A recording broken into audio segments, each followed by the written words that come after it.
today we have to compromise and have somebody who's just a colonel, just a PhD, and just an astronaut. Her bio is on the table. And so let's please welcome Katie Coleman, Colonel of the Air Force.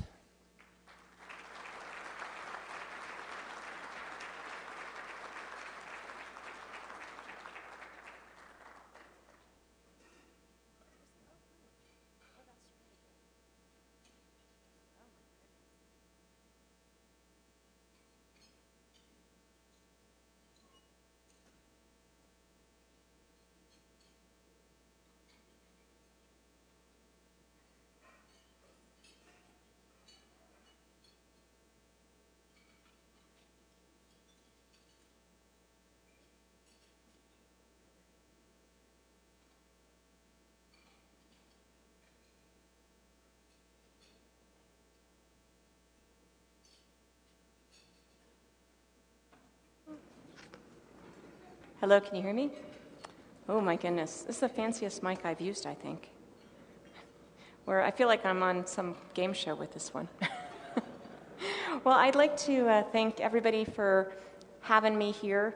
I actually have I have an agenda as well. And here in Denver, I'm invited here by Bob Waite, that some of you may know. I call him Uncle Bob. He's my mother's brother. And I just want to thank all of you for putting up with him, okay? Because I know and love Uncle Bob, but it takes some putting up, and that's exactly why we love him. And what he organized here this week for me is just amazing, I think, because he knows what kind of job I have. He knows I like to share it. It's part of my job to share it. But we don't get much of a chance to come out and do this, and he knows it's important to have that time be well used. And I'm really excited about being well used in Denver.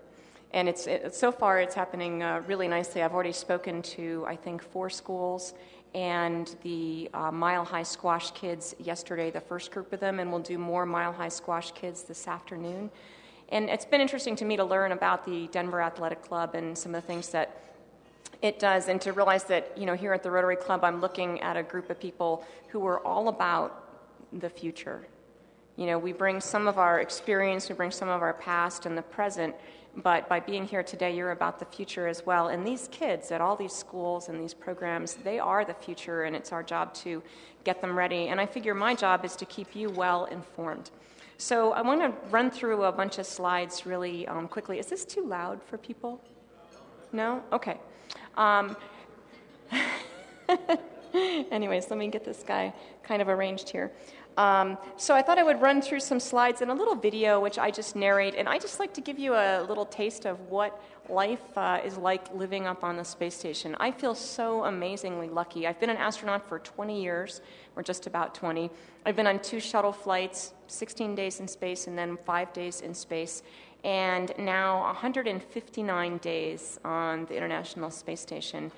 And as much as I really missed home, I will tell you that I would have stayed up there another 6 months in a minute, because it's a fascinating place to live and work. I felt like a colonist. Hey, Jamie, you don't have a laser pointer up there, do you? If you do, that'd be great, and if you don't worry. Jamie's going to do my slides for me. So let me just start off by saying this is the International Space Station. It's the big solar arrays and that whole axis there, that's all equipment. Those are the boxes, the computers, the cooling units, all those kinds of things that if they break, we go outside to fix them. But the place we actually live is kind of running up and down in the picture there. It's the 3 modules at the front. It's an international space station, 16 different countries. And that's Russia, Japan, the European Space Agency, which is a lot of different countries in Europe, as well as Canada. So 16 different countries. In general, we speak English up there. All of us speak Russian as well. Thank you very much. Okay, I see the button, and yes, we're good. So we live mostly, we live in this part here, unless we're bad to our crewmates and they send us outside. Next. You'll hear me refer to Expedition 26 or 27. I grew up there. We have a group of 6 up there, 6 people. We come in crews of 3.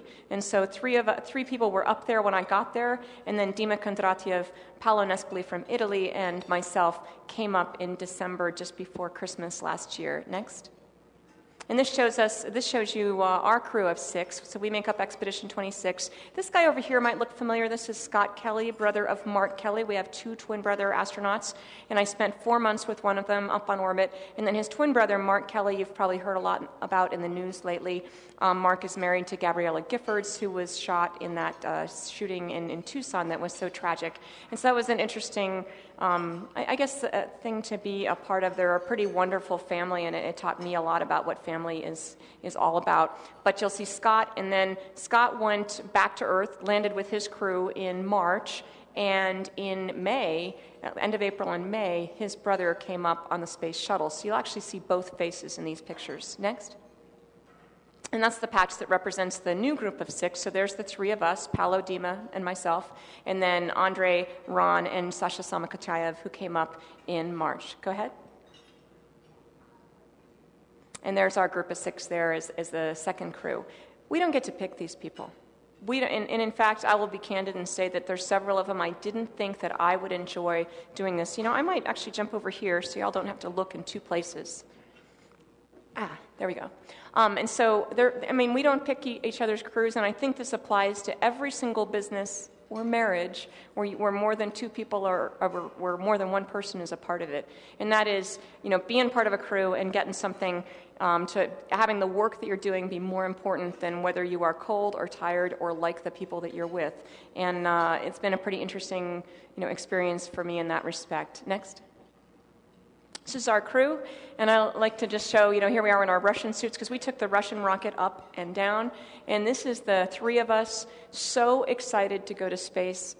Can't you just see it in our faces? Now, we're all laughing at Dima, right? Because Dima is sitting there. What you don't maybe understand is that this is Dima's face excited about going to space. It's a cultural difference. And there's a, sort of older generation of cosmonauts, which he is actually younger than them, but there's a lot of cosmonauts that were basically brought up to think that they shouldn't smile in a photograph. And Dima, that's the way Dima feels, and you'll see a lot of things of him and realize actually that he actually does love to be there, and this is a smiling Dima. You just have to learn to make that cultural adjustment in your head. Go ahead. So now this is a little video, and I like you to see a little bit of motion to understand just how amazing it is to live up there. There's our 2 patches. We're going to see the space station. What I love is that this is not an animation. This is real life. This is real video that the space shuttle took on their way up or down of our space station. And it's something that as 16 countries is amazing that we have accomplished. And the United States is a very big part of that effort. And I would say, certainly half. There's a little bit about preparation, spacewalking. We do that and we practice in a pool because our suits weigh so much. And now you're going to see the morning of launch, and my uncle Bob Waite was there in Baikonur, Russia, which is a small part of Kazakhstan that Russia actually rents from Kazakhstan.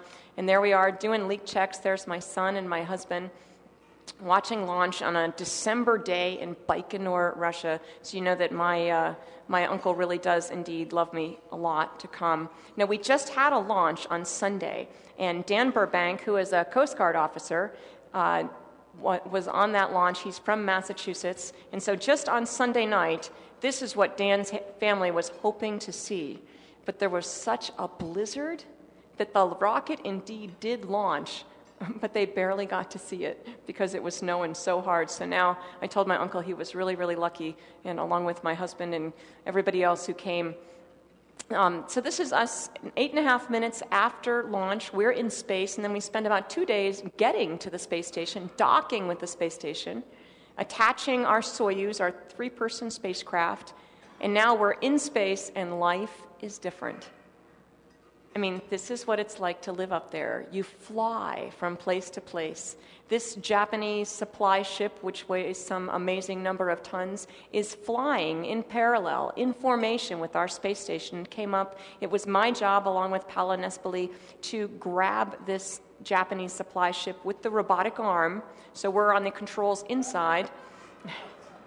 And so you think my hair looks good? It looks like it would be kind of difficult, but I will tell you that it's about the same length as it is now, right now.